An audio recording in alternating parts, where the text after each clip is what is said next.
Good morning, or depending on when you're watching this, good afternoon, good evening, or good night. My name's Ross, and as always told, Untitled Radio. So today, we're going to be looking at how to beat the final level of Pokemon Quest. Pokemon Quest is a very good game.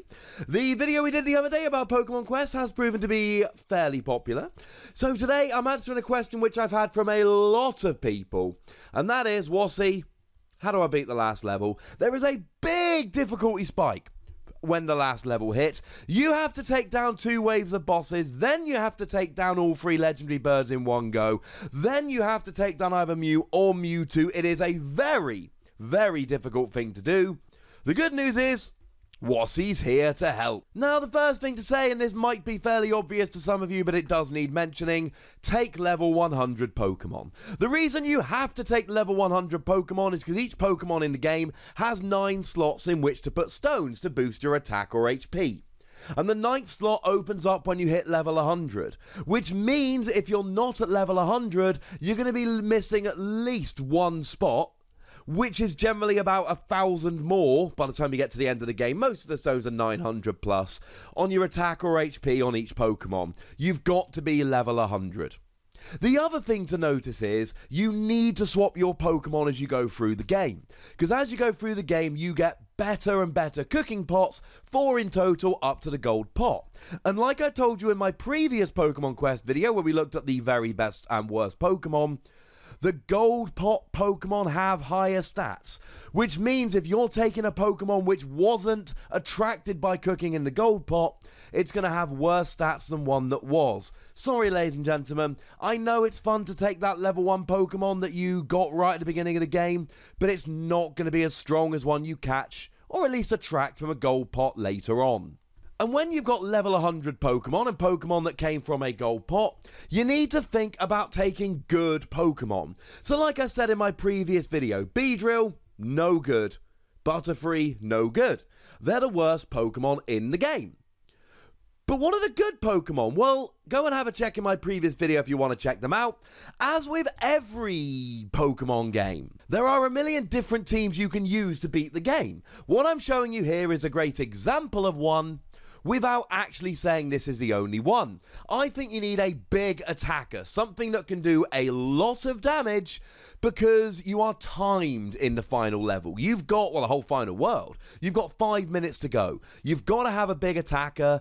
I've gone for Mewtwo. As you may have remembered from the previous video, Mewtwo is the best attacker in the game. You need something that can dish a whole bunch of damage out.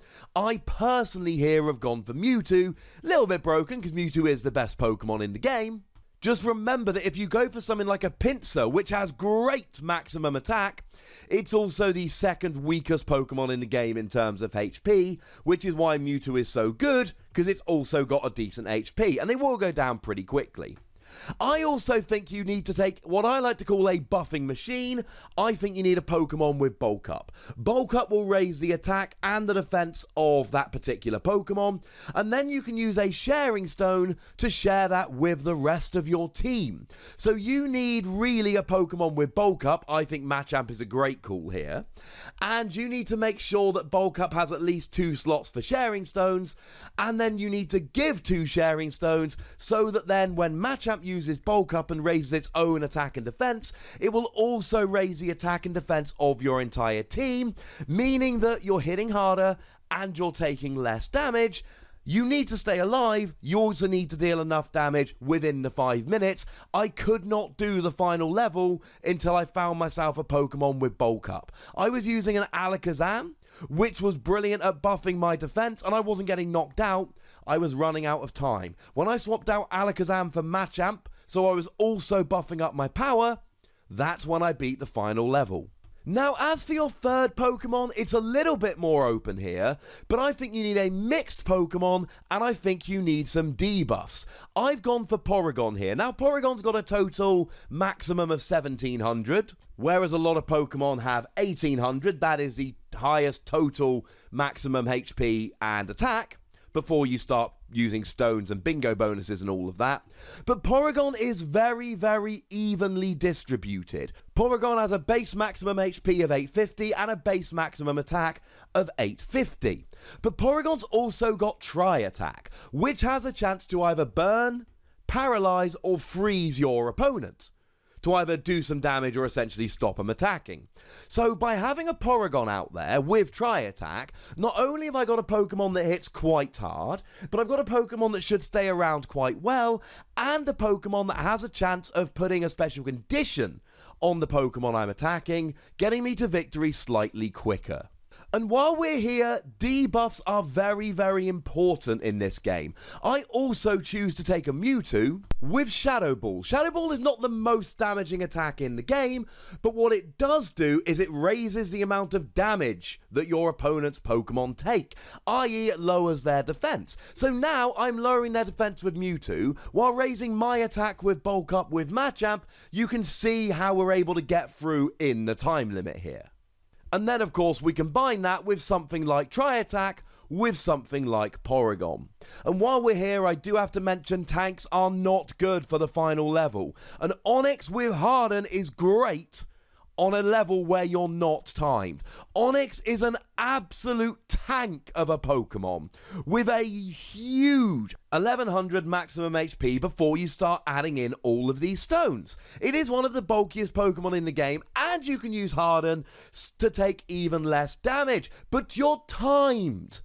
Onix won't probably get knocked out, but you ain't going to finish it in 5 minutes. Tanks are great until you get to the final world, at which point you kind of need to leave your tank at home. Now, in terms of the stones that you take in here, obviously it's important to try and make sure that your stones have the highest numbers on them, so your attack and HP get as high as possible. But it is also very, very important to use stuff like hit healing. Hit healing is absolutely crucial if you're going to get through the later levels. Nowadays, when I attack with my Mewtwo, the HP fills up. Firstly, that means that unless it gets one hit KO'd, it rarely gets KO'd, but also when it does get KO'd, it comes back after a while, but it only comes back with a fraction of the HP. But as long as Mewtwo goes and hits something before it gets hit itself, then it essentially comes back with full HP. Hit healing is basically cheating. Make sure all of your Pokemon have about 10 hit healing, or else you're going to really struggle with these later levels. Obviously, natural healing is very, very good. Mostly when you're running between waves. In the middle of a wave, it's not going to do too much. And do make sure you are combining your critical hit rate and critical damage. If you only boost one, it's not quite as good. But if you can combine stones to raise your critical hit rate and your critical hit damage, then it really is going to do a lot of extra damage very, very quickly. Honestly, I'm not a huge fan of increased movement speed, especially when one of your Pokemon is faster than the others, because then it kind of runs off ahead and just gets beaten up by all the Pokemon. But I suppose if you raise the movement speed of all of them, it would help on a timed level. In terms of the move stones you need to put in, just remember to put in a sharing stone if you're using something like Bulk Up. I cannot stress that enough, because otherwise you're not going to be helping out your other Pokemon as much as you could. Sometimes Whack Whack stones are quite nice, because essentially it uses the move twice, while then increasing the wait time by 50%, but you're doubling the attack and you're increasing the wait time by 50%. That sounds alright to me. And for something like Tri-Attack, which is a very powerful move, really nice. Just obviously make sure you don't use it right at the end of a wave, or else you won't have it at the start of the next wave.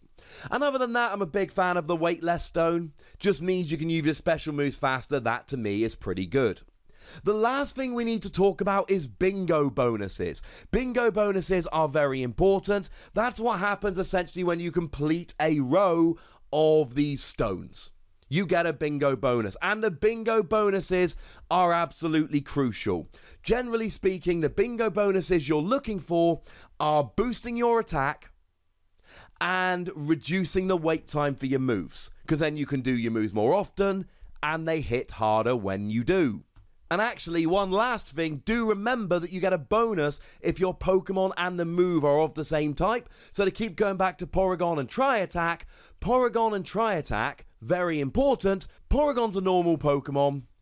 Tri-Attack's a normal type move, you do extra damage. Make sure that you are taking Pokemon whose moves and Pokemon type are the same to get that damage boost. And then in theory, you're boosting all of your critical hit and critical chance using stones. You've got your bingo bonuses doing a bit of extra damage as well as using your type advantage, matching the move and the Pokemon. You're using hit healing especially and also natural healing so you don't get KO'd. You are buffing with something like Bulk Up while debuffing your opponent with something like Tri-Attack or just lowering their defense, and that will get you through the final level. To show you an example of the team that I'm using at the end of the game, we can see that Porygon here, his critical hit rate is 52 higher and hit damage is 98 higher. We've got hit healing of 10, natural healing of 74, and the bingo bonus is my attack is up. My attack of normal type moves, which is important because he's a normal Pokemon, is up. Resistance to status condition, gonna be honest with you, not something I was particularly aiming for, but the other bingo bonuses were good enough to cover it. Machamp here, critical hit, we're really not trying too hard, but we've got natural healing of 300 and hit healing of 10, making him a bit of a tank when he's not really supposed to be much of a tank. Then you've got attack of fighting moves up twice, and then with a bulk up, Machamp becomes a great support Pokemon, doing a lot of damage in his own right. And if we have a quick look at my Mewtwo here, we can see that critical hit rate and critical damage are up. We've again got a hit healing of about 10. 10 is roughly what you're aiming for on the hit healing. We've got a bit of natural healing thrown in there as well. And then we've got an increase in critical hit rate and attack of psychic moves for our bingo bonuses. And that is a team which I have used to great success to beat the final level. So there we go, ladies and gentlemen. That is pretty much everything you need. A whole bunch of things you can try doing if you're unable to beat the final level. Reroll your moves to try and make sure you're getting that attack bonus. Getting a Pokemon with Bulk Up. Mewtwo, my Mewtwo actually, you'll notice, also has Bulk Up because I just love it. But really, I use Mewtwo for Shadow Ball and Machamp for Bulk Up. That made the biggest difference for me. Making sure you've got the right bingo bonuses. Making sure you're using the stones to bump up your hit healing, for instance. I cannot stress enough how great hit healing is, rather than just giving you the highest number available. Alrighty then, if you've got any extra tips for beating the final level, make sure you chuck them down below and give me screenshots of your teams or a description of your team in the comments. I would love to see it. Make sure you like this video, subscribe to this channel, follow me on Twitter at @TheWassie and Twitch for some live action at twitch.tv/PTCGRadio, and let me know what other Pokemon Quest videos you'd like. If these videos stay as popular as the first one we did, then there's gonna be more. Yay! But by far the most important thing, as always, is to look after yourselves until next time. Thank you very much for watching. My name's Ross, and you've been watching PTCG Radio.